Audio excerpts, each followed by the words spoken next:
कहते हैं कि कोई भी बिजनेस छोटा या बड़ा नहीं होता, लेकिन उसकी पूरी जानकारी होना बहुत जरूरी है। तभी उसमें सफलता हासिल करने के चांसेस बढ़ जाते हैं। आज हम ऐसी एक बिजनेस के बारे में बात करेंगे जिसका नाम है रियल एस्टेट बिजनेस, क्योंकि ये दुनिया के सबसे बड़े बिजनेस में गिना जाता है। शायद आपको जानकर के आश्चर्य हो कि अमेरिका के राष्ट्रपति डोनाल्ड ट्रंप भी इस बिजनेस के माहिर खिलाड़ी है। रियल एस्टेट बिजनेस यानी कि अचल संपत्ति जैसे जमीन, मकान, दुकान इत्यादि खरीदने, बेचने या किराए पर देने का व्यापार है। ये व्यापार भारत में भी तेजी से बढ़ रहा है और इसी वजह से आज की तारीख में इस व्यापार में अनगिनत करियर के अवसर उपलब्ध है। उन्हीं अवसरों में से एक बेहद अहम और फायदेमंद अपॉर्चुनिटी है रियल एस्टेट कंसल्टेंट, या फिर आप कह सकते हैं प्रॉपर्टी डीलर बनने की। How to become a property dealer. तो सबसे पहले हम ये जानेंगे कि कौन होता है प्रॉपर्टी डीलर। प्रॉपर्टी डीलर वो व्यक्ति होता है जो मकान, दुकान, जमीन इत्यादि की बिक्री करने अथवा किराए पर उठाने में एक मीडिएटर का काम करता है। इस तरह से वो प्रॉपर्टी ओनर और बायर या किराएदार के बीच का ब्रिज होता है और इन दोनों पार्टियों को आपस में मिलाकर के डील फाइनल कराता है। इस काम के बदले में उसे कमीशन या ब्रोकरेज मिलती है, जो कि कुछ हजार से लेकर के कई लाख रुपए तक हो सकती है। अब अगर आपका सवाल है कि कोई रियल एस्टेट प्रॉपर्टी एजेंट कितनी ब्रोकरेज कमा सकता है, तो इसका जवाब है कि कोई प्रॉपर्टी किराए पर उठवाने पर एजेंट आधे महीने से लेकर के 2 महीने तक का रेंट बतौर कमीशन ले सकता है। वो दोनों तरफ से कमीशन लेता है, ओनर से भी और टेंटेंट से भी, और प्रॉपर्टी की सेल पर उसे जितने में प्रॉपर्टी बिकी उसका आधा से 2% तक कमीशन मिल सकता है। बहुत से रियल एस्टेट एजेंट इसी काम से हर महीने लाखों रुपए तक कमाते हैं। आगे जानते हैं कि प्रॉपर्टी डीलर क्या क्या काम करता है। प्रॉपर्टी खोजना, ओनर से डील करना, ग्राहक का पता लगाना, प्रॉपर्टी दिखाना, प्रॉपर्टी का रख रखाव जैसे कि रंगवाना, मरम्मत करवाना इत्यादि, डील फाइनल होने पर रेंट अग्रीमेंट बनवाना, जमीन बिकने पर रजिस्ट्री ऑफिस में जमीन रजिस्टर कराना, दुकान बिकने पर रिलेटेड पेपर्स तैयार करना, मकान खाली होते वक्त चेक करना कि मकान सही हालत में है या नहीं, बिजली बिल जमा करना, हाउस टैक्स जमा करना इत्यादि। जरूरी नहीं कि हर मामले में यहाँ पर मेंशन सारी चीजें आपको करनी पड़े, ये केस टू केस डिपेंड करता है। प्रॉपर्टी डीलर या कंसल्टेंट बनना एक ऐसा काम है जिसमें आप बिना किसी लागत के अचल संपत्ति कमा सकते हैं। इस काम में सफल होने के लिए हम आपको 5 महत्वपूर्ण टिप्स बता रहे हैं। पहला, पढ़ाई से ज्यादा तजुर्बे पर ध्यान दें। ये कारोबार शुरू करने के लिए ज्यादा तकनीकी शिक्षा की जरूरत नहीं है। कुछ निजी संस्था ऐसे कोर्स कराती है, लेकिन ये कारोबार आप अनुभव से ज्यादा अच्छी तरीके से सीख सकते हैं। लगभग 6 महीने से 1 साल का अनुभव इस कारोबार को शुरू करने के लिए सही है। तजुर्बा लेते समय ये बातें सीखें। प्रॉपर्टी किस माध्यम से आप ढूंढ सकते हैं, ग्राहक कैसे आपको मिल सकते हैं, कानूनी दस्तावेज कौन से जरूरी है, प्रैक्टिकल वर्क कैसे करें, फ्लैट, जमीन इत्यादि से संबंधित मैथमेटिकल कैलकुलेशन। दूसरा है सॉफ्ट स्किल्स यूज करें और विश्वसनीयता बनाए रखें।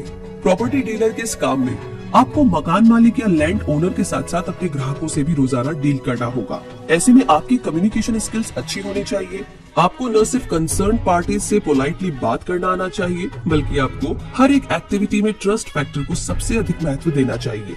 इस बिजनेस में कई बार प्रॉपर्टी ओनर खुद प्रॉपर्टी दिखाने के लिए मौजूद नहीं होता और अपने प्रीमाइसेस की चाबी रियल एस्टेट एजेंट को दे देता है। इसलिए अगर आप ट्रस्ट फैक्टर में फिट नहीं होंगे तो कम ही लोग आपके साथ डील करेंगे। ट्रस्ट पैदा करने का सबसे आसान तरीका है अपना एक ऑफिस खोलकर काम करें, ट्रांसपेरेंसी बनाए रखें और जो कमिटमेंट करे उसे पूरा करें। तीसरा है प्रॉपर्टी ढूंढने के लिए इन तरीकों को अपनाएं। सबसे पहले आप ये कारोबार किस फील्ड में करना चाहते हैं, उस फील्ड की पूरी मालूमात आपको होनी जरूरी है।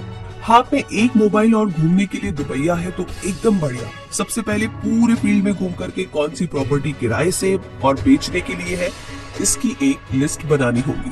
प्रॉपर्टी ढूंढने के माध्यम, दैनिक अखबार से हर रोज आपको अच्छी प्रॉपर्टी की जानकारी मिलेगी। इंटरनेट पर Magic Bricks, 99 acres, Quikr, Common Floor और ऐसी बहुत सारी वेबसाइट से प्रॉपर्टी मिल सकती है। सोशल नेटवर्क पर बनाए गए group, Facebook group page, WhatsApp group से भी अच्छी इंफॉर्मेशन निकाली जा सकती है। और सबसे जरूरी है पहचान, यानी अपने कॉन्टैक्ट्स के माध्यम से प्रॉपर्टी लोकेट करना चाहिए। एक बार मेहनत करके आपने प्रॉपर्टीज का डेटाबेस तैयार कर लिया तो अब बस आपको उनके लिए एक सही ग्राहक ढूंढना बाकी रह जाएगा। चौथा है ग्राहकों को कैसे ढूंढे। कारोबार करने के लिए आपको ग्राहकों की जरूरत होती है।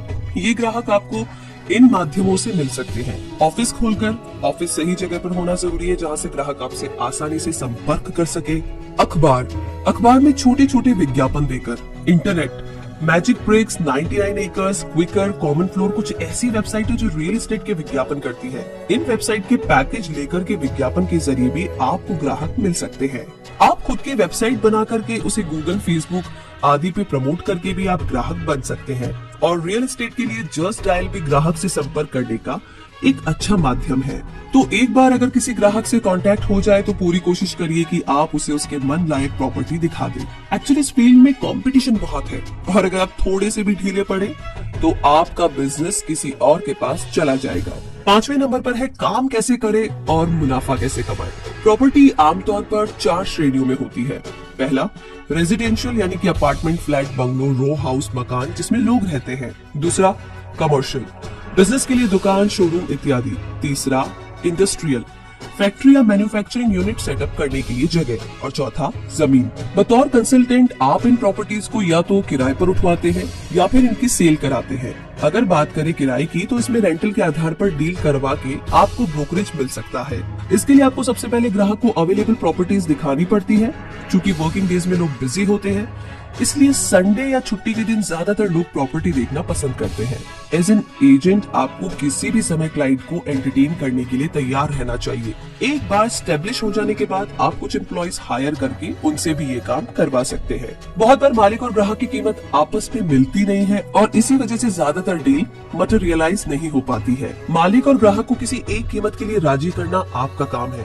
अगर आप इसमें सफल होते हैं तो आपको ब्रोकरेज मिलता है और ये ब्रोकरेज 1 से 2 महीने का किराया या फिर जिस पर बात बन जाए वो होता है। आगे बात करें सेल करा करके तो प्रॉपर्टी सेल कराने के यानी कि बिक्री की डील करवा के भी ब्रोकरेज मिल सकता है। ये ब्रोकरेज प्रॉपर्टी की कीमत का 1 से 1% होता है।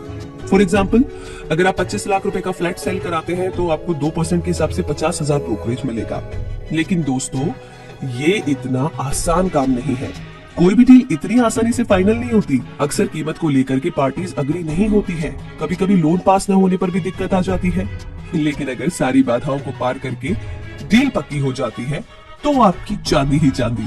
तो दोस्तों रियल एस्टेट के काम में पेशेंस और मेहनत का होना बहुत जरूरी है। कई लोग कुछ दिनों तक ये काम करने का प्रयास तो करते हैं लेकिन शुरुआत में कामयाबी नहीं मिलने से वो निराश हो जाते हैं और काम छोड़ देते हैं। तो ऐसे वक्त में धैर्य बनाए रखें और पूरी मेहनत और ईमानदारी से काम करते रहें। आपको सफलता जरूर मिलेगी और हमें पूरी उम्मीद है कि हमारे इस वीडियो से आपको जरूर ही प्रॉपर्टी डीलर बनने में मदद मिलेगी। तो अगर हमारा ये वीडियो आपको पसंद आया है तो इस वीडियो को लाइक कीजिए, शेयर कीजिए, चैनल को सब्सक्राइब कीजिए और हमारे लेटेस्ट वीडियो आप बिल्कुल मिस ना करें उसके लिए इस बेल आइकन को जरूर प्रेस करें। वैसे आपका कोई सुझाव हो या कोई बात आप हमसे शेयर करना चाहते हैं तो प्लीज कमेंट बॉक्स में जरूर लिखें। हमारा ये वीडियो देखने के लिए बहुत बहुत धन्यवाद।